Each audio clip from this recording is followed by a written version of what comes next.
Thanks. We're learning more now about the Navy SEALs' daring rescue of 2 hostages, including an American woman held in Somalia since October. NBC's Pentagon correspondent Jim Miklashevsky has the latest on this story. Hey, Mick, good morning. Good morning, and this mission was carried out by the same elite Navy unit, SEAL Team 6, that took out Osama bin Laden last May. In this case, with the lives of 2 hostages at stake, there was zero room for error, and in the end, the operation was flawless. As you can see, the 2 hostages seen in this video, held at gunpoint by their kidnappers, are finally free after 3 months in captivity. The Navy SEALs flew to the area by plane, then, to take the kidnappers by surprise, parachuted to the ground about 2 miles from their target. In full combat gear, they ran toward the encampment. There, they encountered the heavily armed Somalis, and in a brief exchange of gunfire, the SEALs killed all 9 of the kidnappers.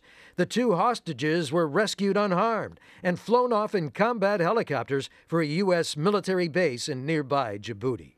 The FBI was in contact with the kidnappers, but the situation had taken a sinister turn. There were signs that Jessica Buchanan's health had taken a turn for the worst, and that it was even life-threatening. Monday night, with no time to lose, the president ordered the U.S. military to launch the rescue operation.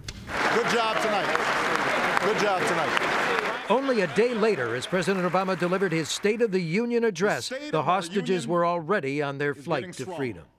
At 32 years old, Buchanan had already devoted her life to the African people, teaching school and doing relief work for Somali refugees. At the Valley Forge Christian College in Pennsylvania, where she earned a degree in teaching, college president Dr. Don Meyer said Africa was in her blood. When she came back, she literally could not talk about Africa without tears in her eyes because of her burden to make a difference and help.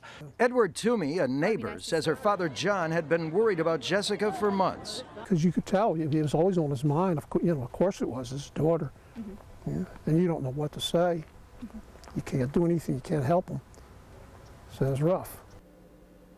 Jessica's told her family she'll be fine, but you can only imagine how traumatic this was. Her father and some other family members aren't going to wait for her to come home. They're flying off to Europe today for a long-awaited and joyous reunion, Ann. Yeah, what a relief for them. All right, Jim Miklashevsky at the Pentagon, thank you. It is now 7:12. Once again, here's Matt. All right, Ann, thank you. Now to